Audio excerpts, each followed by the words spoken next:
Now, I want to get busy on the first couple of subjects for today. Everybody that's okay, say I'm okay. Here's the first subject that I've found so interesting. I want to share it with you. Then I want to talk about personal development, the subject that I started listening to age 25 that revolutionized my whole life, from my mentor, Mr. Earl Schoaf.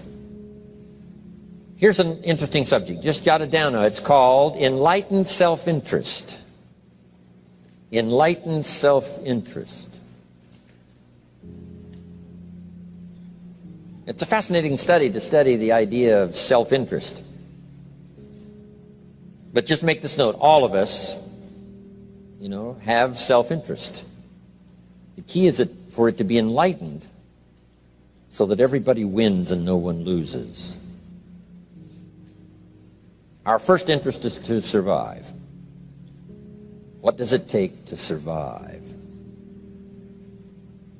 Our second interest is to succeed. What does it take to succeed? What does it take for me personally to survive and to succeed?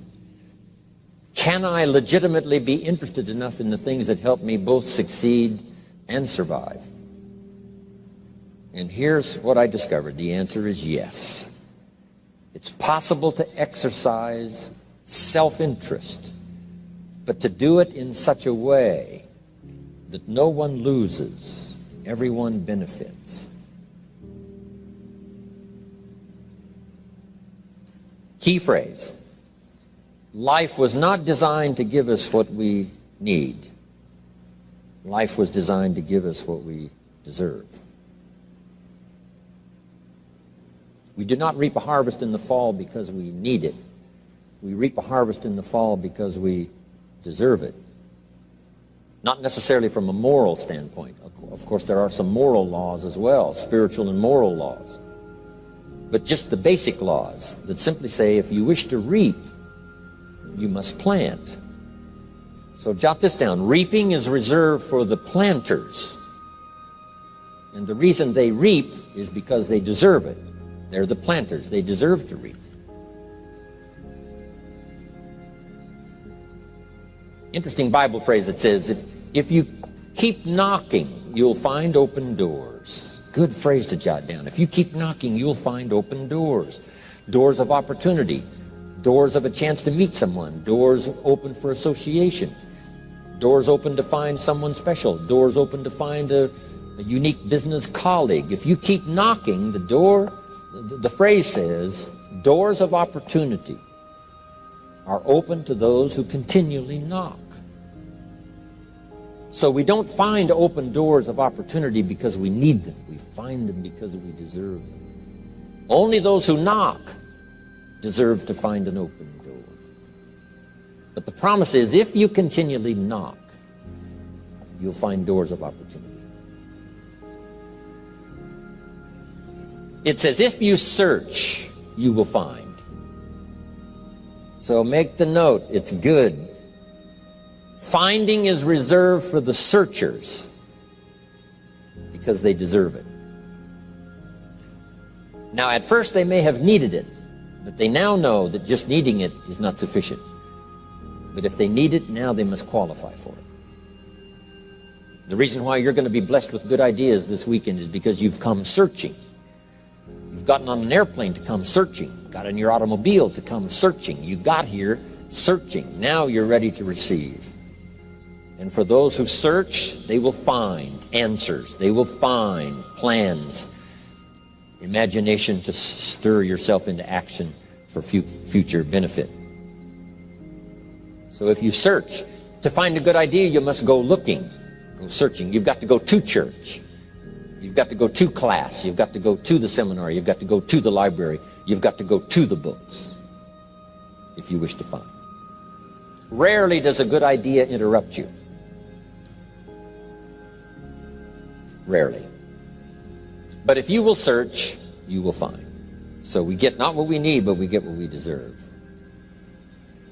It says if you ask, someone has an answer. If you keep asking, the answers belong to you, because by virtue of asking, you have qualified.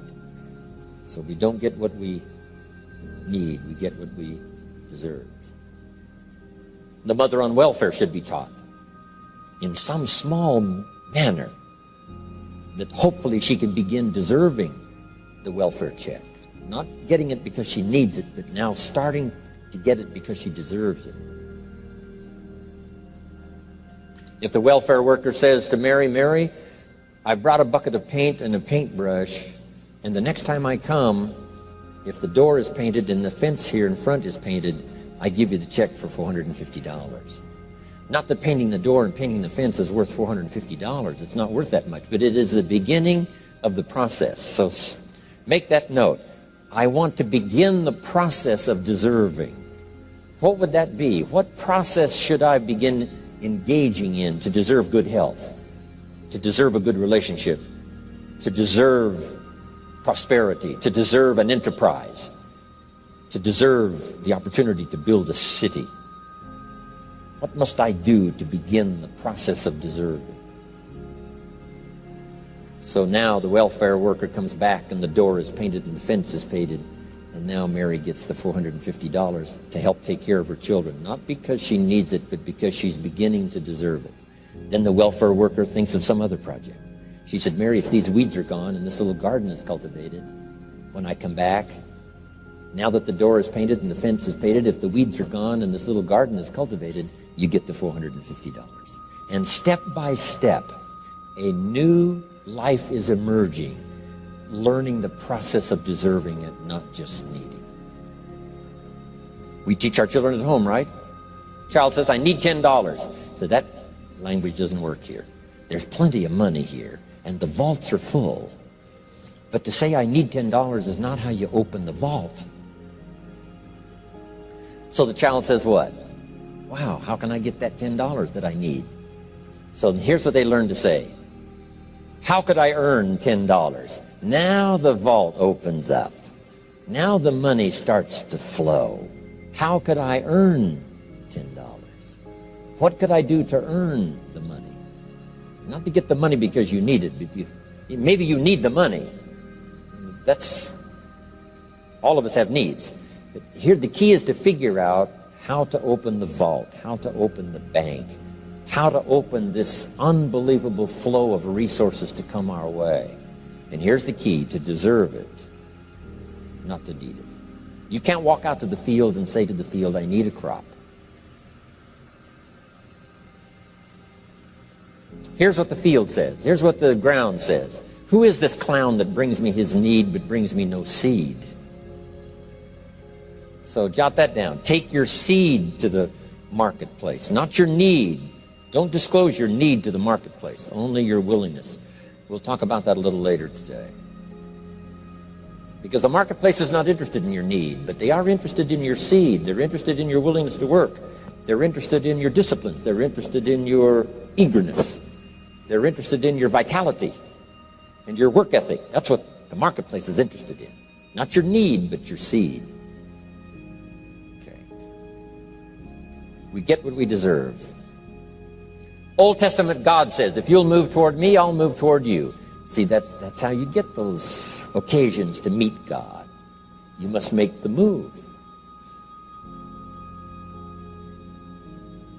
God could say, you don't move, I don't move. You say, well, that's arbitrary. Well, when you're God, you can make it that way.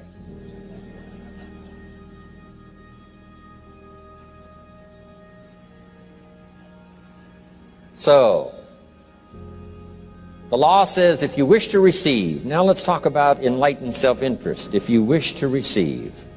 And we would call the wish to receive self-interest. But if it's enlightened self-interest, here's what it says. I understand that in order to receive, I must give. Receiving is reserved for those who give. Receiving is not reserved for those who need it. It's reserved for those who deserve it.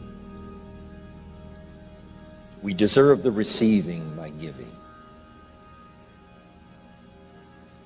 In fact, there's an extraordinary phrase in this little context, and here's what it says. It's better to give than it is to receive. Now, the uneducated person would find that difficult to ponder. Why would it be better to give than it is to receive? So let me give you one of the better phrases for the day. Here it is. Giving starts the receiving process. So of course it's better to give than it is to receive. How much receiving do you wish? You must start the giving process. For me to receive my additional fortunes for the future, not necessarily for the money, because I don't need the money. I take the money, but I don't need the money. But here's what I do need: for someone to say a year from now, 5 years from now, Mr. Rohn, that seminar helped to change my life. And for whatever reason, I was brought here to this place for this time. And later someone says that. See, to receive that kind of thanks, it's unbelievable. Here's what you cannot buy: that kind of thanks. You can't buy it with money. You have to earn it.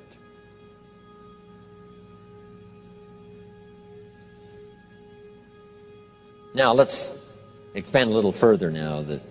It's called the law of riches and wealth.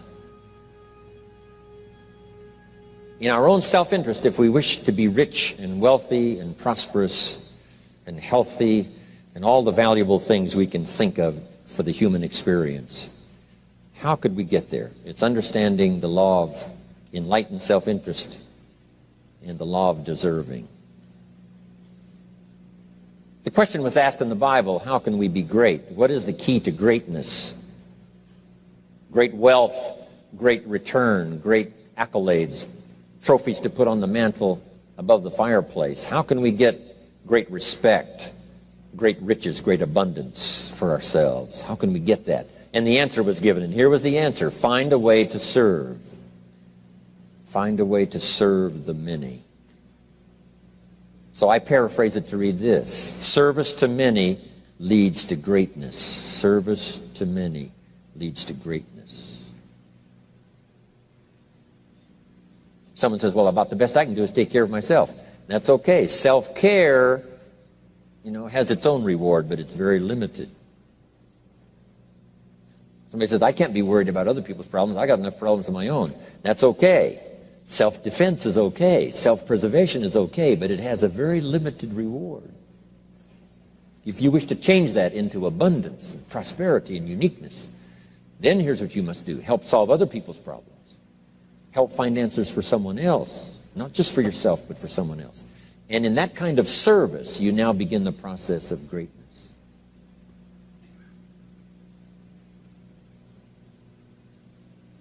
Someone asked the question, how can I be ruler over many? How could I manage a lot of people? How could I be the leader of a vast movement or enterprise? Here was the answer: nothing wrong with that wish. We call that self-interest of the highest kind. Wishing to be the manager, the ruler, wishing to be presiding over many people. Here was the answer: be faithful when the amounts are small. Be faithful when there's just a few. Be disciplined when there's only a few. That starts to entitle you to someday be ruler over many. You say, well, if I had a big organization, I'd really run it with a strong hand and I'd be a fabulous leader. But I've only got a few and I don't know where they are. See, that's not going to work. If you wish to preside over riches, you must start when the amounts are small. Someone says, oh, if I had a fortune, I'd really take good care of it, but I've only got a paycheck, I don't know where it goes. See, not knowing where it goes disqualifies you now for presiding over the fortune. We've all heard that, right? I don't know where it all goes. Did you ever hear that expression? Oh, we'd love to have you run the company. You don't know where it all goes. Somebody says, it just gets away from me. Oh, we'd love to have you run the world, right? It just gets away from you. Somebody says, it's only pennies and it's only a few. Here's where you begin to qualify for abundance and riches and greatness and respect, is to be disciplined when the amounts are small. Someone finds it unique, right, that this many people would come and hear what I've got to say for a whole weekend, but this is not where I started. I started with just a few, but I was so on fire with the few, trying to translate for them in my awkward ways back then what had happened to me. My life got changed, my income got changed, my health got changed, everything got changed for the better. And now I've lived the most extraordinary life. But it started with my passion for just a few, to translate for just the few. Someone says, well, there's just a few here. You know, does this meeting matter when there's only a few? And the answer is yes. Jot this down. You never know who's in the audience, whether it's a few or 1,000 or whatever. But you got to be faithful when there's just a few. Tell your story when there's just a few. Be just as passionate about ideas that can change someone's life when there's just a few. Now you begin. You're not fully qualified, but you begin the qualification to someday speak to many. Someday preside over a vast crowd. Someday be the manager or the leader of millions. It starts in those early days to deserve it. Now, jot this down. Also give yourself a chance to change. Some things I held on to that I thought this was it, this was it. I'm telling you, after a while I gave it up, found out it wasn't it. So give yourself a chance to change. Refine your philosophy. Refine your direction. If you'll give yourself a chance to do that, here's what will happen down the road a ways. A new door will open that you haven't discovered before. Give yourself a chance to change. Reevaluate.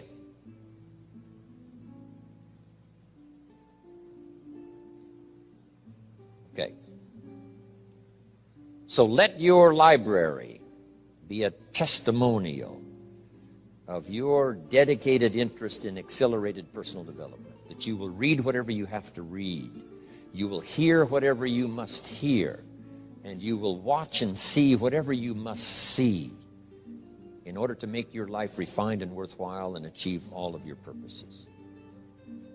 That's what I want this stopping station to be these 3 days. Just to come here and sit for a while and listen and ponder and take notes and work hard and see if you can't absorb, get all that you possibly can here so that it will start to refine your life even before you get on an airplane and fly back to wherever you came from, before you get in your car and drive away. What we share with you here, with all the rest that you've learned, this will be a catalyst to start a process even before you get home that'll start working for you. Some of you are going to set some goals. We're going to do the workshop tomorrow, designing the next 10 years. Hopefully you'll come up with some new promises, some new objectives, some new ideas. And by the time we're finished here these 2-3 days, I'm telling you, you'll see yourself able to accomplish 2 times, 3 times, 5 times more than you ever thought was possible, which will make this cost of this seminar a small price to pay.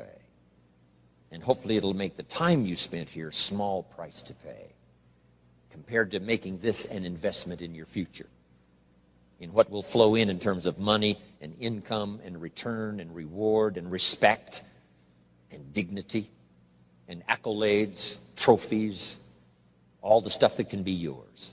A marriage that lasts forever, a friendship that nourishes you forever, things that you'll find that you'll keep and treasure for a lifetime. Hopefully this is one of those weekends. It takes a lot of effort to learn. It takes a lot of effort to grow. It takes a lot of effort to decide and debate. But jot this down. It's all worth the price. Whatever stimulates you to think, whatever stimulates you to wonder, whatever stimulates you to react or even to debate, even if you hear something you say, well, that's not right, see, that's still valuable. It means you're awake. It means you're alert. It means you're alive. It means your mind is ready to take on something, whether it's agreeable or not agreeable. Something right, something wrong. Who cares what it is? We've got to listen to a variety of voices. And some are going to come from the left and some are going to come from the right. And some are going to come from mysterious sources. And some will try to entice you with all kinds of stuff. But that's okay, just so you're alive and alert and awake, ready to process anything that comes your way. Take the best of it and make it beneficial for you, so that tomorrow you walk with a stronger step. Next month you see a clearer vision. And a month from now, the purpose for your life is multiplied by 2, 3, 5. That's what I want to create here. So, now, to hurry and get through, because we have so many subjects to cover, let's cover now some other things under personal development. Here's one that's important. As you read and as you listen and as you study and as you grow and as you take notes and as you fill up your journal, and then try to work on the ideas to make yourself valuable in the marketplace. Here's something to remember under personal development, some things I had to learn. First, steps to success. First of all, you need good ideas. Just decide right now you're going to accelerate your plan for collecting good ideas. Ideas for your life, ideas for your health, ideas for your marriage, your relationships. Ideas that stimulate. One idea sometimes leads to the next, needs to the next. And the 4 or 5 ideas in the future that really thrust acceleration into your life, you couldn't have gotten unless you went through the first one and the second one and the third one.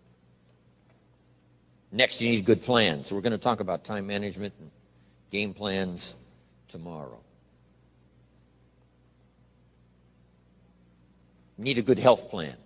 Traveling around the world, you can imagine the kind of health plan I have to have.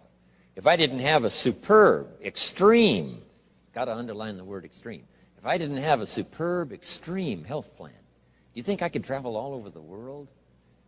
People look at my calendar and say, impossible. I'm the only one that can do it. Everyone else is too young. Incredible. But I've got to be extremely healthy. I can't let up at all in terms of diet and nutrition, exercise, all that stuff in order to stay healthy. So a good health plan, a good family plan. Here's a good one, a good marriage plan. Some people just go along married with their fingers crossed. You've got to have a better plan than that. Some are whistling in the dark, hoping everything will work out. Not a good plan. You need a good plan for how to use the day. We'll talk about that tomorrow. Best kept secret of the rich, how to use your time. A good plan to meet the right people over the right amount of time to stimulate your life. You need a game plan for lifestyle. We'll talk about that later. So to succeed, we need good ideas and good plans. Here's the next. We have to learn to handle the passing of time. Because all of this takes time to learn, to grow, to change. Getting through the seasons takes time. The spring has a certain amount of time. The summer has time. The harvest has time. The winter has time. Learning to handle the passing of time. Jot this down if you're involved in business. You've got to give your project time. You've got to give your people time. Give people a chance to learn, chance to grow, chance to change. One of the great requirements, especially in such an industrialized, busy, mad, dashing society, and that is to have people patience. First, we exercise it with our children and our family. Getting people to work together, got to have patience, even with your family. If you're involved with independent people, it's a challenge. It's like herding cats, trying to get them to work together. Herding sheep is easy. They very quickly get going the same direction. But try herding cats. It's like your children. Different ages and different personalities and different opinions. To get the family all going the same direction, kind of working together to make things work, I'm telling you, it is a challenge. But if you'll have some patience, you can do it. Now, here's the big one, to have patience with yourself. Give yourself time to learn. Give yourself time to understand good ideas. Give yourself time to make changes and then grow into those changes. Give yourself time to refine your personality to fit the business, whatever business you're engaged in. In some you may have to speak up a little stronger, and some you may have to calm down just a little bit more. Just learn to refine your personality and your temperament to suit. All of us can do that, but it takes time. Have patience with yourself. We had to do that from the beginning. Learning to tie the shoestrings of your shoes. If you tried a couple of times and says, I'll never learn this, it's over. Say, no, you can't go through life with your shoes untied. Come on. Some people, maybe it happens for them a little quicker than others. Some people get the hang of it almost overnight. Someone else, it takes a little longer. If it takes you a little longer, have patience with yourself. Because patience has its own reward. Patience is a virtue of the extraordinary kind. We have to have patience with our employers. We have to have patience with government officials. You've got to have patience with IRS. You've got to have patience with the Army. You've got to have patience with the FBI. Here's a good thing to remember while you're exercising patience. Usually enough good people will finally make it right. You just got to jot that down. Usually enough good people will finally make it right. Not everyone in the community is going to toe the line and do the moral thing. But let me tell you what, most will. That's how we create a society that we can live in. Most will. Every teenager will not obey all the rules and regulations and live a model life. Not everyone will, but jot this down. Most will. Enough will. When the good Lord recruited 12, not every disciple, not every one of the 12, but it was enough of the 12 to start a movement that's lasted for 2,000 years. Not everyone, but enough will. There's only been a couple of exceptions to that rule. One was the story of Sodom and Gomorrah. God was going to destroy Sodom and Gomorrah for their evil ways. Abraham had a friend that lived there. And Abraham implored and said, God, if I can go to Sodom and Gomorrah and find 50 righteous people, will you spare the city? And God said, Abraham, you've been such an excellent friend of mine. Yes, I'll spare the city if you can find 50. So he searches the city, can't find 50 good people. Comes back and says, Lord, would you take 40? God says, Abraham, for you, come on, I'll do it. If you can find 40. So he searches for 40, can't find 40. And he comes back and says, would you take 30? Good Lord says, Abraham, only for you will I reduce it to 30. Can't find 30. Can't find 20. Abraham said, this is my last request. Would you take 10? God said, only for you, Abraham. So he went searching for 10, and you know the story, right?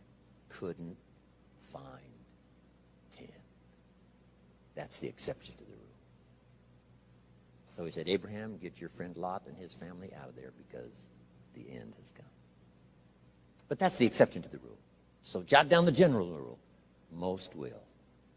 In a civilized society, most will obey the rules. In government, most will. Not every senator will, but what? Enough will to build a stable government and a future. Not everyone in the armed forces will, but enough will. Not everyone in the community will, but enough will. Not every teenager in this high school will, but I'm telling you, the most will. And that's how we survive in a civilized society, because most will. And that's a good feeling to know. Most will. Okay. So have patience. Next, under personal development, is learning to solve problems.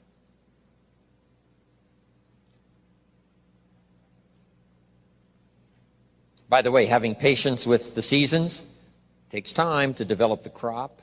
You can't plant the seed, dig around it in a few days saying, where is it, where is it? And you can't really help. All you can do is nourish. Some people plant in the spring, leave in the summer. Just haven't got the patience to last. So next comes solving problems. Business problems, family problems, personal problems, financial problems, emotional problems. There's all kinds. Here's a good idea I found in solving problems. Every once in a while you've got to, I haven't got it here, but I can just describe it for you. Take a piece of paper, put a line down the center of the paper, and on the left side, describe the problem. So just jot that down. A piece of paper in half, on the left side, describe the problem. Sometimes it's a good idea to take a problem out of your head and put it on paper. We'll talk a little bit more tomorrow about how to think on paper. This is one of the ways to think on paper. Our mind usually is too busy sometimes to sort things out. So if you take it out of your mind, put it on paper, what is the problem? And you should describe to the best of your ability what the problem is. And then ask this question, is that all of it? Because if you're going to prescribe something for the problem, you need to know what all of it is.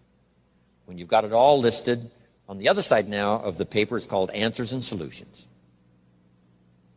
The problem on one side, answers and solutions on the other side. And now let me give you 3 questions. 3 questions that can help solve most any problem. Here are those questions. Number 1, What could I do? So just jot that down. What could I do? Then you start developing what we call working papers. And the working papers consist of making a list of the things you could do to solve this problem. Number one, and you say, well, number one would take too long. I can see that right now. Let's go to number two. Maybe that's the answer. Number three, no, that isn't it. And let's say you've got several points now and you've done your best to try to solve the problem yourself and you can't solve it yourself. Here's the second question. What could I read? Maybe somebody spent a lifetime researching the problem you've got, and they've got some excellent answers from a lifetime of research. Maybe in your own journal you've taken notes before on something. You say, hey, I remember a class I took. Seems like there were some answers there, so you go back, do a little research. So under number two is research. And if you search, what? You will find. If you research, you will find. Search and research.